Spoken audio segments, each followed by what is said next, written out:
Welcome to Flash Editorials for April 7th, 2012. I'm Russell Longcore, the editor and owner of NUPDC. Flash Editorials is presented by www.nupdc.com. NUPDC is the world leader in secessionist thought. We show the world that secession is the only hope for personal liberty and property rights on this planet. Now, there have been a lot of marches and demonstrations lately in support of dead mugger Trayvon Martin. And in these marches, participants are encouraged to wear a hoodie. Well, I'm not on their side. I'm on George Zimmerman's side, and George is a Latino guy. So in order to show my support for George, I'm going to do this entire broadcast tonight in my favorite sombrero. How's that? Is that good? Stay strong, Mr. Zimmerman. Right on. Let's go to the news. The Nation Part 1. This week, President Barry got caught talking in front of a microphone without his favorite teleprompter to tell him what to say. For those of you living under a rock, the Supreme Court is going to rule on whether the Constitution supports or doesn't support Obamacare. Now, Barry called the Supreme Court an unelected group, which is true and intentional if you've ever read the Constitution, and that overturning the law would be a, quote, unprecedented, extraordinary step, and that they should not overturn the law which was enacted by a, quote, democratically elected Congress. God, where do I start? Well, first, Barry's kind of on the side of right here. Not that overturning the law would be unprecedented, because it's not, but judicial oversight was invented by the Supreme Court in Marbury versus Madison in 1803. The doctrine of judicial review cannot be found anywhere in Article 3 of the Constitution. It's just not there. The state legislatures and the state legislatures and state courts are where liberty is supposed to be protected and where federal tyranny should be nullified. But poking the bear with a stick is never a good idea. And Mr. President may be sorry that he didn't stay with prepared remarks.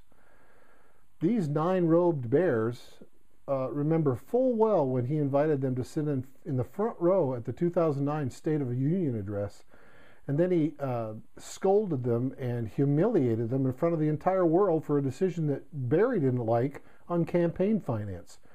Curious thing, though, back then the political action committees, or the super PACs, were evil.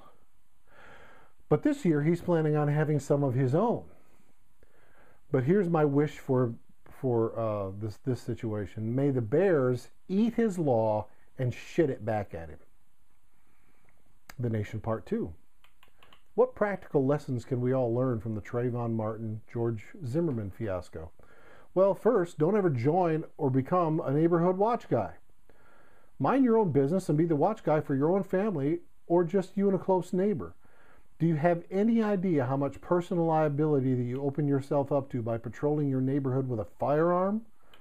I'm sure that most neighborhood watch groups do not buy liability insurance for their neighborhood watch activities. Second, you must know the law in your own state for the use of deadly force. I'm not saying Zimmerman violated Florida law. What I am saying is that the deadly force doctrine is complicated and it changes very quickly in a physical confrontation. For example, if you're being threatened by an assailant and you draw your firearm, okay. But unless that assailant makes a move on you, you can't shoot him lawfully. As soon as the threat is diminished, such as you move away or he moves away, the deadly force justification also goes away.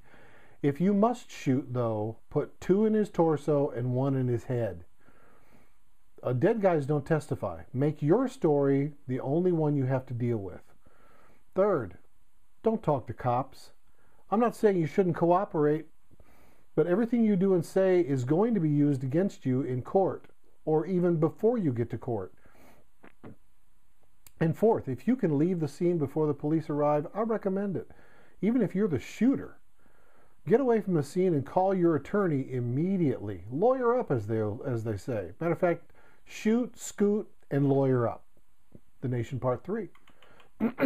The General Services Administration, or the GSA, had a big conference in Las Vegas recently for which they spent over $800,000. They spent money on clowns, a mind reader, and a stand-up comic, and they spent $75,000 on a team building event in which they built a bicycle.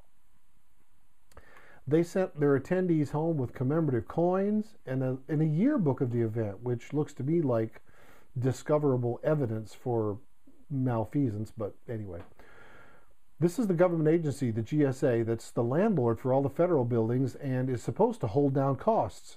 Now, when this came to light this week, the GSA administrator, Martha Johnson, got the axe. I'm amazed at the amount of outrage this has generated. People, listen up. Come here. The Congress spends $2.2 trillion a year. 40% of it's borrowed, and you get your panties in a wad over $800,000? Get some perspective. The GSA party in Vegas is not what's stealing your liberty and taxing you to death. Sure, it's an example of how out of touch Washington is, but America should be storming the Capitol. And the Congress and the White House don't fear the people, and until they do, not much in Washington is going to change. In international news, Hugo Chavez, the president of Venezuela, has been in Cuba undergoing cancer treatments since late March. He's had some surgeries to get some tumors out and whatever else they're doing for him. I understand he got a few minutes with Pope Benny last week. I hope Pope Benny brought his little vial of healing oil and dabbed it on Chavez pretty liberally. Chavez is only 57, and he doesn't want to die just yet. He still wants to dick with Washington just a little bit more before his candle goes out. And in international news, part 2, Malawian President Bingu wa Mutharika, age 78, died this week of a heart attack. He was a reformer and pretty popular in Malawi. They export a lot of tobacco in Malawi, although the tobacco goes into cigarettes, not cigars. Which brings me to a point. Are you aware of all the toxic stuff, the toxic chemicals that go into making paper and that are in the paper once it's made? Bunches of nasty stuff. If you've ever lived near a paper mill, you never forget the stench of a paper mill. But people around the world think it's okay to grind up some tobacco, wrap it in paper, light it, and then breathe in the fumes. What a lousy way to get your nicotine fix. If you're going to smoke tobacco, why not at least look for a stick with a tobacco wrapper instead of paper? Smoke cigars, smoke pipes. But cigarette smoking is kind of stupid, if you ask me. White men learned tobacco smoking from the American Indians, but they weren't wrapping it in paper back then. I'll bet they also didn't die of lung cancer either. I could be wrong, though. Let's move on. In business. Remember back about a month ago when the Obama Justice Department struck a deal with the mega banks to limit the amount of money they were liable for because of all that robo-signing of mortgages, as well as a lot of other criminal shenanigans in the real estate foreclosure debacle of the last 5 or 6 years? Well, folks, you ain't seen nothing yet. Part 2 of the housing slump is getting ready to happen. The big settlement now allows banks and lenders to finish foreclosures that were previously clogged up. It doesn't matter whether the banks have title to the house. The inventory of troubled homes in America is said to be north of 9 million properties. That means that, number one, in the process of liquidating these properties, values are going to continue plummeting. And number two, the housing market will not find a bottom anytime soon. And number three, the housing market will not begin to recover until 9 million houses clear the market. That means somebody is going to have to accept the losses on all the foreclosures and write them off. But don't expect the big banks to do this. You know, they're too big to fail. By the time the housing market hits true bottom, I expect to see housing prices about a third what they used to be. Not 33% lower, a third, which means a $100,000 house in 2006 might sell in the mid-30s now, after it finds its bottom. Are you in the real estate business? Are you in the mortgage business? Do you know somebody that's in either of them? Last week we talked about trends, didn't we? And we talked about sunset industries. Now, real estate is a sunset industry. Massive amounts of overpriced inventory can only mean one thing, and that's fire sale prices into the future as far as the eye can see. Now, does it make sense to keep trying to milk a dry cow? Which brings me to tonight's commercial message. Energy is the last industry in North America to deregulate. And think about all the industries that have deregulated in the past 100 years. Shipping, trucking, air travel, long-distance services, the phone companies, and so on. When deregulation happens, there's always a massive transfer of wealth from the old monopolies to the new competitors. Companies like UPS, FedEx, Sprint, Verizon, Southwest Airlines, and AirTran. They didn't even exist before deregulation happened in their industries. And now deregulation of energy is sweeping across America. The energy industry is also the biggest industry to ever deregulate, a $500 billion a year giant. Now, the new trend, my friend, is energy deregulation. Here's my question. Do you want to put yourself in a position to take advantage of a fast-growing trend that's going to continue to grow over the next 20 or 30 years? No?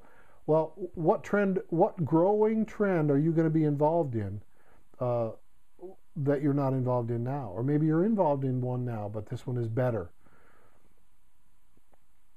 Every adult that lives indoors pays an energy bill every month. Every business pays an energy bill every month.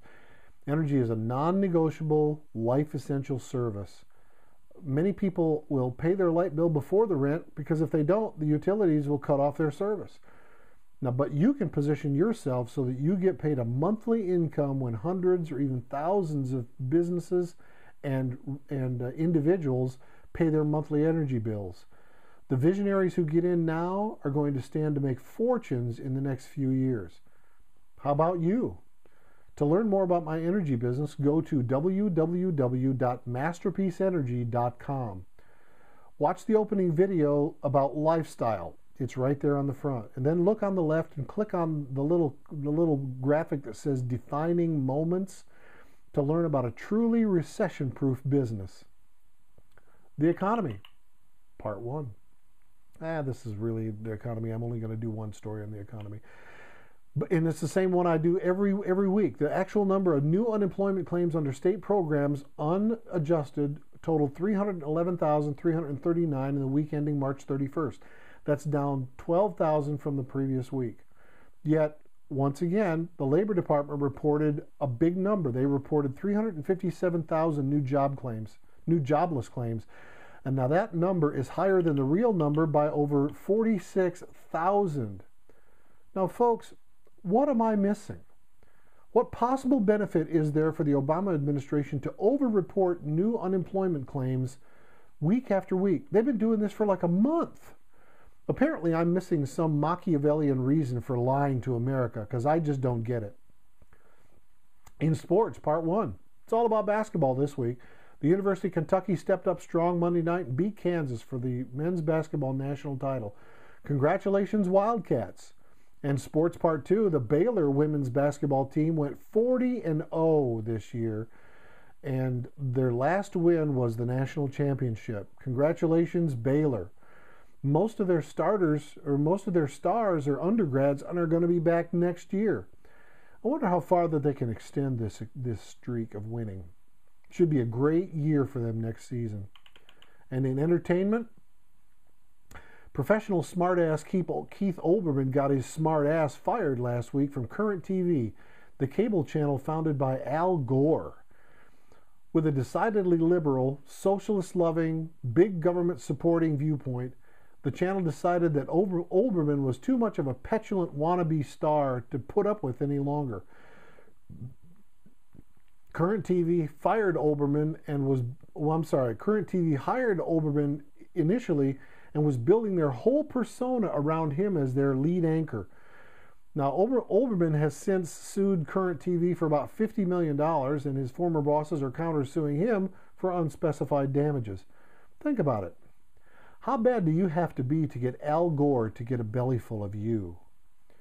Go back to sports, Keith. I liked some of your stuff on current TV, but stop being such a prick.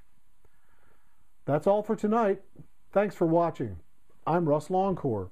For all of us here at Dump DC, good night and good luck. Dump DC, 6 letters that can change history. Copyright 2012, Russell Longcore.